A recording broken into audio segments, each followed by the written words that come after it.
Istilahnya tuh dia punya kartu as dari Bapak Presiden Prabowo, sehingga Bapak Presiden Prabowo ini baik sebagai manusia, tapi lemah dalam kepemimpinannya karena masih diatur dan dipengaruhi oleh Bapak Presiden Jokowi. Kok bisa presiden masih diatur oleh mantan presiden?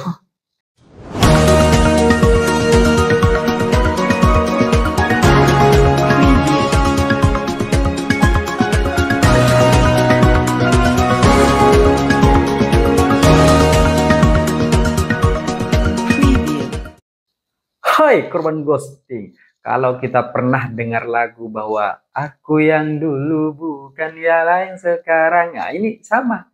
Luhut yang dulu bukanlah yang sekarang. Ku yang dulu bukanlah yang sekarang. Dulu ditendang, sekarang ku ditendang. Karena ada berbagai macam perbedaan, perubahan-perubahan yang juga terjadi Bapak Luhut Binsar Panjaitan. Kita tahu bahwa dalam kontestasi pemilu yang berulang-ulang dari tahun 2014, 2019, pertarungan antara Bapak Presiden Jokowi dan Bapak Presiden Prabowo pada saat itu, dan posisi Bapak Luhut itu mendukung Bapak Jokowi, ada berbagai macam sindiran-sindiran keras yang sempat disampaikan oleh Bapak Luhut Binsar Panjaitan kepada Bapak Presiden Prabowo. Nah, ini kisarannya kira-kira dari tahun 2014 sampai tahun 2019. Ada setidaknya 5 sindiran yang pernah Luhut Binsar Panjaitan sampaikan kepada Bapak Presiden Prabowo. Satu misalnya, ketika Bapak Luhut menyampaikan bahwa Prabowo ini kalau marah lempar handphone. Ada satu macam sikap-sikap temperamen yang kemudian ada di dalam diri Bapak Presiden Prabowo, sehingga gak cocok lah beliau ini jadi presiden gitu. Yang kedua, Bapak Prabowo ini gak pernah miskin. Kok bisa-bisanya ngomongin soal kemiskinan? Ya karena Jokowi katanya miskin, katanya dulu gitu kan, merakyat dulu begitu gitu. Meskipun akhirnya membangun dinasti. Ya kan, gak pernah miskin. Kok bisa-bisanya membicarakan tentang kemiskinan? Wong dia aja naik helikopter. Yang ketiga, dia ada menyindir suatu narasi atau visi yang kemudian disampaikan oleh Bapak Presiden Prabowo bahwa pada saat itu beliau ingin menaikkan gaji-gaji PNS. Sama Luhut dibalas, kok bisa memikirkan tentang kenaikan gaji PNS? Ini bukan gaji 1-2 orang, tapi jutaan orang gitu. Ya jebol APBN kita. Tapi sekarang nggak pernah nyindir tuh soal ngasih makan gratis kepada jutaan anak-anak Indonesia gitu. Kan bisa jebol juga APBN kita. Tapi ternyata nggak ada gitu. Kemudian yang keempat, sudahlah Bapak Presiden Prabowo dan Sandiaga Uno tidak usah memakai isu-isu agama untuk menang gitu. Sudahlah kita tarung-tarung aja. Jadi yang pakai isu agama itu cuma Presiden Prabowo. Sedangkan Jokowi yang memilih Ma'ruf Amin nggak dibilang pakai isu agama. Kemudian yang terakhir dan yang paling menohok yang harusnya harus tetap diingat adalah ketika Bapak Luhut Binsar Panjaitan itu menyindir Bapak Presiden Prabowo sebagai pecatan TNI yang nggak pantas dan nggak layak. Masa iya dipecat di TNI mau jadi presiden? Itulah 5 sindiran yang kemudian disampaikan oleh Luhut Binsar Panjaitan kepada Presiden Prabowo yang pada saat itu bertolak belakang. Dan kita tahu pada saat 2019 ketika Bapak Presiden Prabowo sudah kalah dalam kontestasi politik, pada saat itu juga Luhut Binsar Panjaitan menjadi utusan Presiden Jokowi untuk kemudian datang kepada Bapak Luhut. Dan Bapak Luhut hanya menelpon saja. Cukup menelpon Bapak Presiden Prabowo, entah mengajak ketemu atau bagaimana, tapi pada akhirnya pertemuan itu tidak terjadi karena tim-tim Bapak Presiden Prabowo Subianto pada saat itu masih tidak mau ditemui oleh utusan-utusan Jokowi dan masih fokus untuk mengawal C1 pada saat itu. Dan kita tahu di era Bapak Presiden Jokowi, Bapak Luhut Binsar Panjaitan ini adalah seorang tokoh yang akan menyelesaikan segala masalah dan persoalan. Jadi Pak Luhut di era Jokowi ini adalah solusi atas segala masalah. Kalau ada masalah di era Bapak Presiden Jokowi, maka solusinya satu. Apa? Luhut Binsar Panjaitan. Sehingga terkenal tuh dengan kalimat Lord Luhut. Pokok apapun masalahnya, ya Luhut solusinya.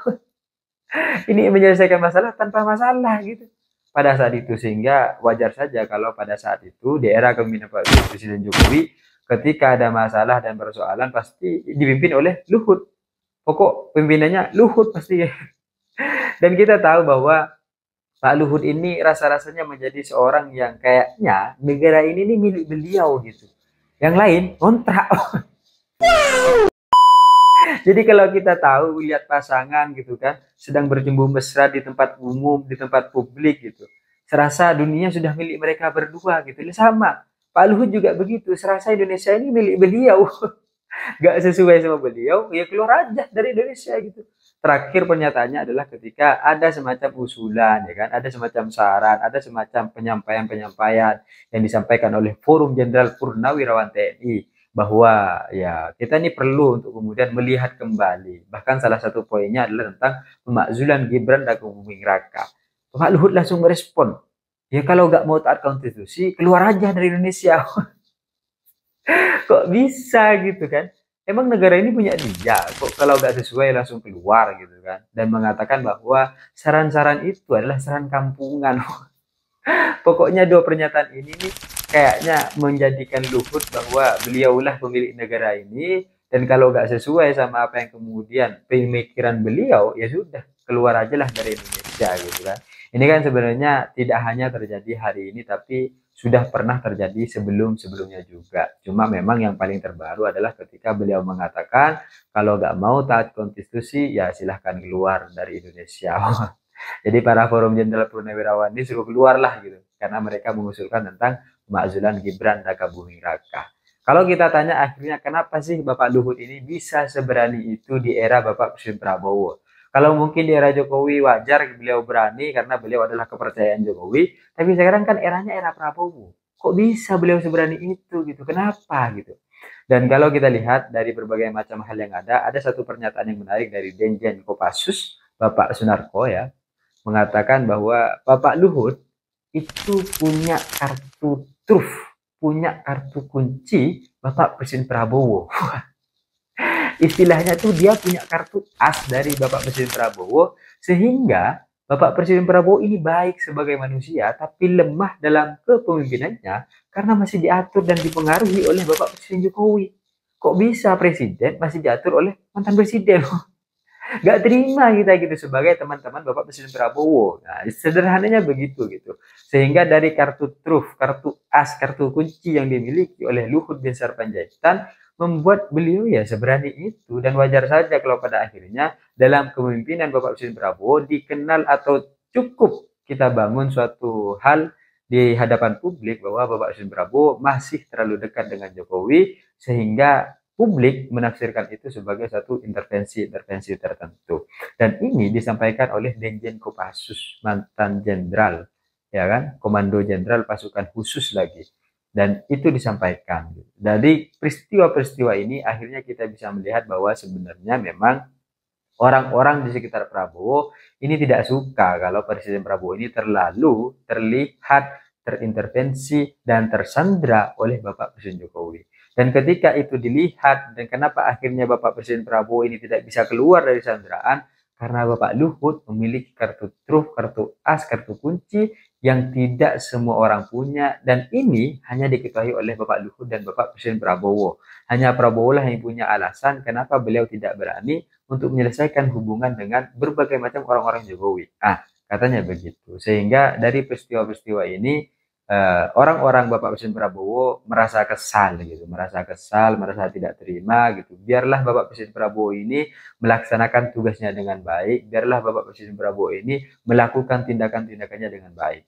Mungkin saja selama ini berbagai macam perubahan-perubahan kebijakan yang awalnya tegas kemudian hilang tanpa kabar, baik itu kasus-kasus pagar laut dan lain sebagainya, yaitu karena ada kompromi dengan orang-orang tertentu sehingga Prabowo yang harusnya begitu garang dan maksimal memimpin Indonesia dengan tulus, akhirnya harus diporak-porandakan dengan kompromi-kompromi tertentu, karena pada saat itu masih ada intervensi-intervensi yang masuk dari Bapak Presiden Jokowi.